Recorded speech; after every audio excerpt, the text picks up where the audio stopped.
Яг хөө ингээд ерөнхий сайдыг эзгүй хогуур ерөнхийлөгч сүүдрийн засгийн газар байгуулаа явчих байл гэж айж байхгүй юу? Сүүдрийн засгийн газар гэдэг чинь одоо юу гэсэн үг вэ? Тэгээ яах вэ аава эн чинь ингээд хүүхэн шуухантай оролцож яваад байгаа шүү дээ. Тийм юм яадаг гэж байдаг юм бэ? За яв. Хүүхдээ аава. Хүүхдээ хажуу тэгж цаахан дугаадаад ирж аава. Хөөе. Чи надаа ямар ч тийм бодол санаа байхгүй хаа? Үгүй яах надаа бүр хай. Тийм үү. Би бас айгаад байхгүй юу? Ерөнхий сайд байж байгаа докторчхол яана гэж санаа зовоод байхгүй юу? Йоо, ерөнхий сайд аа? Улс төрд нэг ийм үг байдаг штэ. За. Сайдыг суудлаас нь огцруулах нь муу. Өө зүйтэй яг үнэ. Гэхдээ муу сайдыг удаан байдаг нь тэрнээс 7 дор гэж аа. Гэхдээ чи сайн ерөнхий сайд учраас би чамаас илүү олох гэж зовно л доо. Тийм учраас тийм бодол санаа байхгүй аа. За баярлалаа ерөнхийлөгч. За зүгээр. Өө нэрэ матснаас би танд нэг юм хэлгээд хийж чадахгүй яваад байсан юм аа. Юу би таны тэр нисдэг тэрэгэн дотроос чи нэг тийм ягаан өнгийн хавцтай нууц бичиг баримт олоод. За наач манай зөв хүчтэй л холбоотой бичиг баримт баг. Би тэрнтэй ерөөсөө танилцаачгүй. Танилцахгүй аа.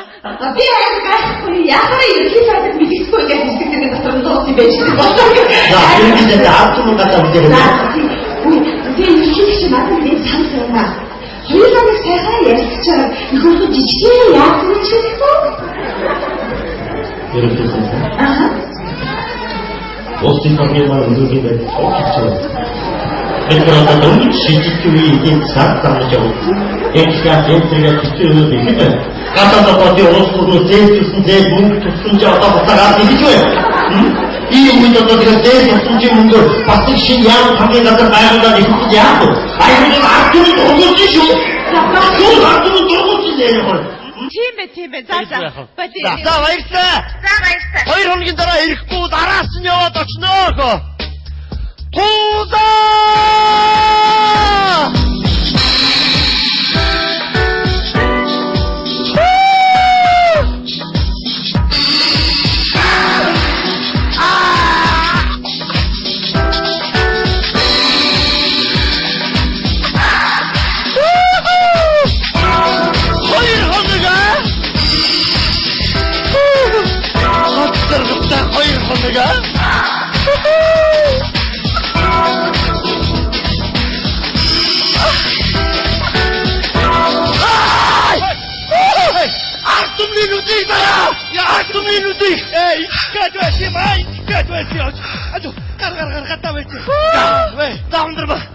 Чисто зүгээр ойлгоорой.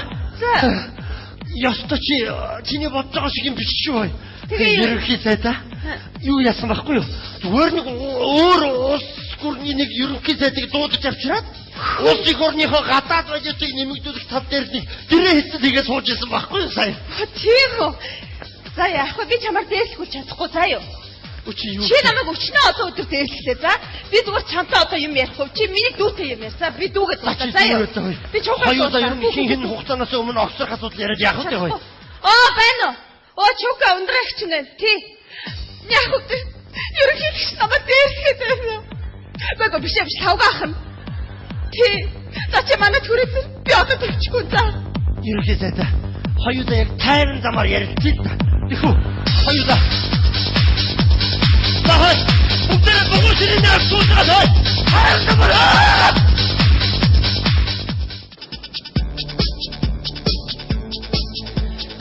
За, ингээд миний сэтгүүлч болсон анхны сурвалжлага нэг сэтгэл тогтлоод авч байна.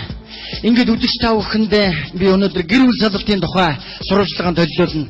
Тийм ээ. Гэр бүл салбартаас болж бидний жаргалан ирээдүй болсон хүүхдийн хувь заяа яаж хохирч хүүхдийн хувь заяа хаашаа нэрвэж байгааг би та бүхэндээ дэлгэн үзүүлэхийг хичээе. Ингээд нийслэлийн нэгэн шүүхийн гадаа нэгэн гэр бүл цэцлүүлэх шүүх хурлын гадаа хүрэлцэн ирээд байна. Энэ айлын хүүхд гараад ирлээ. Би энэ хүүхдийг та бүхэнтэй уулзуулъя. Хүүхэд бол үнний гэрч гэдэг үлээ. За сайн байна миний дөө. За энэ дотор жоохон яг юу болж байна тийм ээ? Энэ хэрэг явдал хэний буруутаагаас болоод энэ хэрэг явдал ер нь яаж шуухан эргэж яах гэдгийг миний дүү яг үнэн мөнөөр нь ярих уу? Бүгдийг ярьж болсон юм. Болгүй яах вэ? Яг үнэн мөнөөр нь тийм ээ? Эхлээд ерөнхийлөгч байсан байхгүй юу? Ерөнхийлөгч юу? Тий. Тэгсэн чинь гадаас ерөнхий сайд ороод ирсэн. Тэгсэн чинь ерөнхийлөгч ерөнхий сайдын бүслэгүүгээр нь халуун дотор тэрвэрч аваад уруул дээр нь үнсгсэн байхгүй юу?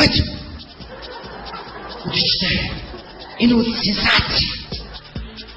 Энэ бол миний амьдралын гараа. Энэ бол миний сэтгүүлчийн гараа. Тэгээ яасан. Тэгсэн чи ерөнхий сайд хэрэггүй ард түмэн байна дараа уулъя гэж тэгсэн. Тэрийг бол ард түмэн мэдчих ёсгүй байсан. Гэхдээ нэгд мэдчихээд ах чинь нуун дарагдуулахыг оролцсон байхгүй юу? Тэгээд ерөнхийлөгчийн гэр бүлийнхэн гадаад айлчлаар явах болсон чинь ерөнхийлөгчийн портлаад асуудалтай байна. 2 хоногийн дараа араас нь очиж гисэн. Тэгээд ерөнхий сайд юмаа марчлаа гэдээ ард түмэнтэйгээ эргээд ороод ирсэн чинь ерөнхийлөгч дэрэгдээ сүүдрийн засгийн газар байгуулсан байсан. Бач. Өдөрчтэй. Энэ бол магадгүй улсын нууцтай хамаарах мэдээлэл өгж магадгүй. Энэ сэдвийг хэн ч хөндөөгүй. Энийг би хөндлөн. Энийг дэгдэх сенсац. Тэгээ яасан. Тэгсэн чи ерөнхий сайд би ерөнхийлөгчд ингэж дээлсүүлж чадахгүйгээ чуукаахыг дуудаад тэгсэн чуукаах шууд хаалгавд ороод ирсэн чи ерөнхий сайд хэрэггүй 50 замаар хилцээрэй гэсэн бохгүй юу. Тэгсэн чи чуукаах шууд нөгөө өрөөлөө ерөнхийлөгчийг хөөгөөд орсон. Тэгээд тэнд бөө юм болсон бохгүй юу. Тэгээд ерөнхийлөгч угаасаа өөрөө ирж гин. Өдөрчтэй. Одоо би та бүхний ганцхан хормын дараа нэг хүнтэй уулзсан. Энэ хүний хэн бэ гэдгийг та бүхэн надаар хэлэлтгүй мэдж байгаа. Тийм ээ. Энэ хүн бол хэн бэ?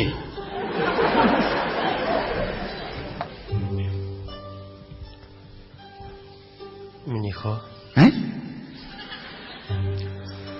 Хайгуус аав ээж хоёр нь салж магадгүй л болоод байна.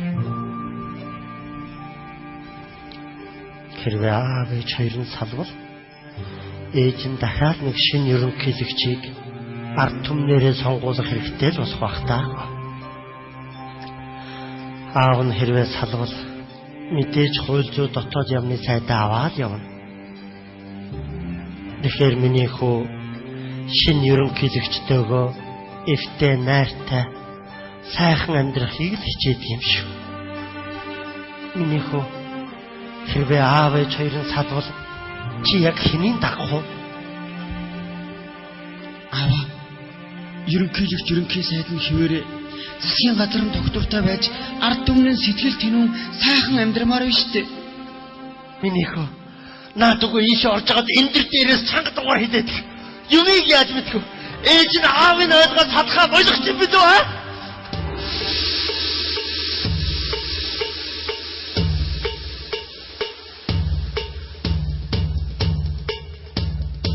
Би ямар тэнэг хүн бэ? Зүгээр нэг айлын хэрүүлийг авчиж улс орны хэмжээ сенсац тарих гэж байдаг. Би сэтгүүлч болох болоогүй байна да. Шууд нэвтрүүлэг өгсөн бол баларх байжээ.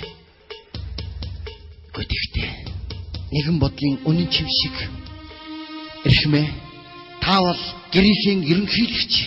Таны дэргэд суугаа ихнэр чинь танай гэрийн ерөнхий сайд. Тийм ээ. Би энэ айлд итгэж байна.